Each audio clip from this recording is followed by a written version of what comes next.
오늘 우리 읽은 말씀 가지고 진노 중에라도 긍휼을 얻으려면 이라는 제목으로 말씀을 증거하겠습니다.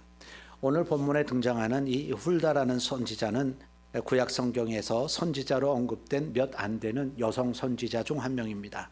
그녀는 예루살렘에 살았으며 또 요시야 왕 시대에 활동하였습니다.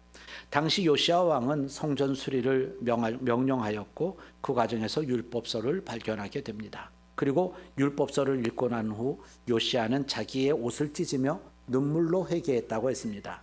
그리고 왕과 그의 신하들은 그 내용을 놀라워하며 하나님의 뜻을 구하고자 했지요. 이때 요시야 왕은 대제사장 hil기야, 서기관 사반, 왕의 신하 아히감과 아삽에게 하나님의 말씀을 묻기 위해 훌다를 찾아가도록 지시합니다. 훌다는 왕의 신하들에게 하나님의 말씀을 전하며 이스라엘의 율법을 지키지 않았기 때문에 심판이 임할 거라는 경고와 함께 요시야 왕이 겸손히 하나님 앞에 나갔기 때문에 그의 생애 동안에는 이 재앙이 임하지 않을 거라는 약속을 전합니다. 요아스 왕이 하나님의 말씀을 듣고 깊이 회개했기 때문이죠. 요시야 왕은 하나님의 진노 가운데서 긍휼을 얻은 것입니다. 그가 회개했다고 해서 하나님의 심판 계획이 철회된 것은 아니지만 그래도 그가 눈물을 흘리며 하나님 앞에 회개한 것이 자신에게나 민족에게는 잠시라도 긍휼을 얻게 된 이유가 되었습니다. 우리는 여기서 하나님은 진노 중에라도 긍휼을 베푸시는 분이라는 사실을 알게 됩니다. 그러면 우리는 진노 중에라도 긍휼을 얻으려면 어떻게 해야 할지 한번 알아보도록 하겠습니다.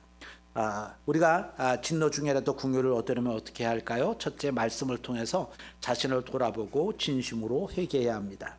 13절입니다. 너희는 가서 나와 백성과 온 유다를 위하여 이 발견한 책의 말씀에 대하여 여호와께 물으라. 우리 조상들이 이 책의 말씀을 듣지 아니하며 이 책에 우리를 위하여 기록된 모든 것을 행하지 아니하였으므로 여호와께서 우리에게 내리신 진노가 크도다. 그러니까 요시야는 유다가 하나님의 뜻대로 행하지 않아서 하나님의 진노가 크다는 사실을 알았습니다. 요시야는 말씀을 더욱 깊이 알고 싶어서 선지자에게 사람을 보내서 말씀에 대하여 여호와께 물으라 라고 지시했지요. 앞서 11절에 보면 요시야는 율법 책의 말씀을 들은 후에 자신의 옷을 찢었습니다. 왜냐하면 13절의 말씀처럼 유다가 그동안 하나님의 말씀 앞에 불순종했으므로 그로 인해서 지금까지 고통당했음을 깨달았기 때문입니다. 그렇습니다. 우리가 막연하게 마음으로 느끼는 것과 말씀을 통해 정확히 깨닫는 것은 다릅니다. 말씀을 통해 깨달음이 올 때 더욱 마음에 깊은 은혜가 오는 법이죠. 저는 여러분들이 말씀을 통해 깊은 은혜를 깨닫게 되기를 축복합니다. 이처럼 요시야는 율법책을 찾고 그 말씀을 듣자 말씀을 더욱 깊이 알고 따르고 싶어졌습니다. 그래서 사람을 선지자에게 보내서 발견한 책의 말씀에 대해 하나님께 물으라고 지시했지요. 이런 요시야의 행동은 유대의 불신앙이 뿌리 깊고 그에 대한 하나님의 진노가 완전히 사라지지 않은 상황이었지만은 하나님의 마음에 합한 것이었습니다. 그 증거가 바로 하나님이 진노하시는 원인을 분명히 알고 자신을 낮추어 하나님께 질문한 것입니다. 그렇지요? 맞습니다. 하나님의 말씀은 살아있어서 언제나 우리 마음의 뜻과 생각을 판단합니다. 그러므로 오늘 우리의 문제를 바로잡고 하나님의 뜻대로 살기 위해서는요, 가장 먼저 말씀을 봐야 합니다. 함께 모여서 지혜로운 방법이 무엇일지 생각하고 정직하게 일하는 것만으로는 자신의 공동체를 회복하는 데 부족할 수 있습니다. 하나님의 뜻이 무엇인지, 지금은 무엇을 해야 하는지 말씀에 비추어서 생각해 보는 일이 꼭 필요합니다. 우리는 요시야가 율법책의 말씀을 듣고 그 뜻이 무엇인지 다시 하나님께 물었음을 주목해 볼 필요가 있습니다. 우리에게도 말씀을 다시 듣고 그 뜻을 자세히 물으며 살펴보려는 자세가 필요합니다. 사도행전에 보게 되면 베레아 사람은 신사적이어서 하나님의 말씀이 그러한 거에서 날마다 상고한다는 말씀이 나오지 않습니까? 베레아 사람들처럼 우리도 말씀을 들으면 그 말씀이 진짜 그런가 해서 또 이 말씀을 따르려면 나는 무엇을 해야 할까 해서 다시 한번 그 말씀을 묵상해 보는 그런 자세를 가진 성도들이 되기를 바랍니다. 둘째, 하나님 앞에 신실한 자세를 가지고 행동해야 합니다. 16절입니다. 여호와의 말씀이 내가 이곳과 그 주민에게 재앙을 내리되 곧 유다 왕이 읽은 책의 모든 말대로 하리니. 그러니까 요시야는 율법의 책의 말씀을 통해서 하나님의 진노가 왜 일어나는지를 깨닫게 되었습니다. 그리고 말씀의 뜻을 더욱 자세히 묻기 위해서 제사장과 신하를 여선지자 훌다에게 보냈지요. 그런데 선지자가 전하는 말씀은 요시야가 깨달은 말씀과 별반 다르지 않습니다. 하나님의 달리 진노하신 게 아니잖아요. 하나님은 백성들이 다른 신에게 분향하고 그리고 악을 행했기 때문에 경노하셨고 재앙을 내리신 겁니다. 그렇습니다. 하나님의 말씀은요, 하나라도 취소되거나 땅에 떨어지지 않습니다. 요시야가 읽은 율법책의 내용 그대로 이루어질 겁니다. 그러므로 하나님이 인간처럼 변덕스러운 분이라고 생각하지 마십시오. 말씀은 취소되지 않고 그대로 이루어질 것입니다. 그 안에 하나님의 긍휼이 개입될 뿐이죠. 우리 성도들 가운데 아직도 여행을 바라는 마음으로 죄를 계속해서 행하는 자들이 있습니다. 자기가 악을 행해도 뭐 별다른 일이 없으니까 죄를 멈추지 않는다면 이건 매우 미련한 일입니다. 하나님의 말씀은 변경되거나 취소된 적이 없습니다. 하나님의 백성이 그 말씀 가운데 거할 때는 끝까지 지켜주시지만 하나님의 백성이 되기를 거절하고 우상을 섬길 때는 백성으로서 누리는 은혜를 모두 거절하십니다. 모두 거두어 가세요. 그러니 우리가 잘못을 저지를 때마다 바로 벌하지 않으시고 참아주시는 이 하나님의 자비가 얼마나 감사한지 모릅니다. 하나님의 사랑과 자비를 오히려 죄를 범하는 기회로 삼는 어리석은 자가 되지 않도록 하나님 앞에 신실한 자세를 가지고 행동하는 우리 성도들 되시기를 주님의 이름으로 축복합니다.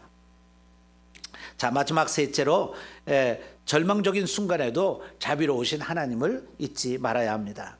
19절입니다. 내가 이곳과 그 주민에 대하여 빈터가 되고 저주가 되리라 한 말을 내가 듣고 마음이 부드러워져서 여호와 앞고 내 앞에서 겸비하여 옷을 찢고 통곡하였으므로 나도 내 말을 들었노라. 여호와가 말하였느니라. 여러분, 하나님은 이 요시야의 통곡을 외면하지 않으셨어요. 하나님은 반드시 악에 대하여 심판하시지만 무자비하게 재앙을 내리시는 분은 아니십니다. 요시야가 율법의 책의 말씀을 듣고 마음이 부드러워졌기에 하나님도 통곡하는 요시야의 기도를 들으셨습니다. 여러분, 말씀을 들을 때 여러분의 마음도 부드러워지시기를 축복합니다. 여러분들의 마음이 부드러워져서 그 말씀을 그대로, 여기 부드러워졌다는 말은 옥토와 같은 마음이 되었다는 거예요. 거기에 말씀이 심어지니까 어때요? 열매를 거두게 되잖아요. 통곡하는 이 요시야의 기도를 하나님이 들으십니다. 그 결과 요시야는 자신이 살아있는 동안에는 하나님의 이 재앙을 보지 않을 것이며 평안히 죽음을 맞게 될 것이라는 말씀을 듣게 됩니다. 이러한 하나님의 말씀은 하나님의 백성이 말씀 앞에 겸비하여 마음을 낮추고 간구하면 그를 불쌍히 여기시고 그에게 자비를 베푸시는 하나님이심을 보여주시는 겁니다. 분명히 하나님은 계획을 변경하지 않으시고 그 말씀이 땅에 떨어지지 않게 하시지만 이 백성이 드리는 통곡의 눈물을 외면하지 않으심도 잊지 말아야 합니다. 그러므로 우리가 어려움을 겪을 때 늘 무릎을 연하여 하나님 앞에 기도하는 백성이 되기를 힘쓰기 바랍니다. 그래서 하나님께서 우리의 마음을 부드럽게 해주시고 하나님의 말씀을 받을 때에 우리가 그 어려움 속에서도 하나님의 긍휼을 얻어 그 어려움을 헤쳐나갈 수 있게 될 줄로 믿습니다. 눈물의 기도는, 이 눈물의 기도로 요시야는 아수르 대군의 공격을 물리쳤고 생명을 연장받았습니다. 우리가 우크라이나하고 러시아하고 전쟁에서 우크라이나가 잘 선방하고 있지만 많은 영토를 뺏기지 않았습니까? 근데 이 당시에 이 요시야, 이 유다 나라하고 아수르의 군사력의 차이는요, 지금 이게 미국하고 전쟁한다는 것과 똑같은 거예요. 미국하고 미국하고 어디야, 베트남? 베트남도 좀 있겠다. 그죠? 어디 발리섬 있는 사람들하고 같이 싸움 정도 되는 거예요. 그러니까 이건 뭐 될 것도 아니죠. 그럼에도 불구하고 하나님의 능력으로 이 아수르 군이 물러가게 되고 생명을 연장받게 되죠. 만약에 여기 전쟁에서 패하면 이제 여느 왕처럼 끌려가겠죠. 코도 깨고, 아니면은 그 왕 앞에 끌려가서 그 사형을 받아 죽든지 그렇게 될 겁니다. 그러나 그런 꼴을 보지 않고 그 평안히 죽음을 맞이하게 됩니다. 요시야는 하나님이 내리시는 재앙을 보지 않지요. 그러므로 우리는 간절히 기도해야 됩니다. 하나님은 징계하고 심판하기를 기뻐하시는 분이 절대 아니에요. 하나님은 악인이라 할지라도 재앙을 받아 죽는 것을 기뻐하지 않습니다. 오히려 하나님께 돌아와 살기를 원하시는 분이 하나님이세요. 그러므로 절망적인 순간에도 자비로우신 하나님을 잊지 않는 것이 중요합니다. 사랑하는 여러분, 주님 오실 때가 다 되어 갈수록 교회는 더 부패해질 겁니다. 또 주님 오실 때가 다 되어 갈수록 세상도 더욱더 부패해질 것입니다. 점점 진리가 흐려질 거예요. 그러나 관계없습니다. 그 가운데서도 요시야 같은 믿음의 사람이 있을 수 있습니다. 그리고 바로 여러분이 요시야 같은 사람이 될 수 있습니다. 그러려면 먼저 하나님 앞에 나가야 돼요. 그럴 때 하나님은 가장 먼저 긍휼을 주십니다. 말씀을 들을 수 있는 긍휼을 주세요. 그리고 그 말씀이 내게 긍휼로 임하게 됩니다. 여러분, 우리가 신앙생활 하다 보면 그냥 평범하게 지날 때도 있지만 어떤 때는 막 말씀이 막 달게 느껴질 때가 있어요. 말씀이 갈급해지고 하나님이 은혜 주시려는 사인이에요. 그러니까 여러분들이 그런 때 더 하나님의 말씀을 들으셔야 돼요. 하나님의 말씀을 들을 수 있는 긍휼을 베푸시는 거거든요. 그럴 때 말씀에 더 깊이 파고들면 여러분 큰 은혜를 받습니다. 말씀을 들을 수 있는 긍휼을 주시는데 그 말씀이 내게 긍휼로 임하게 됩니다. 그 말씀이 심판의 말씀일지라도 내게는요 긍휼의 말씀이 됩니다. 왜냐하면 회개하는 자에게는 심판이 임하지 않기 때문이죠.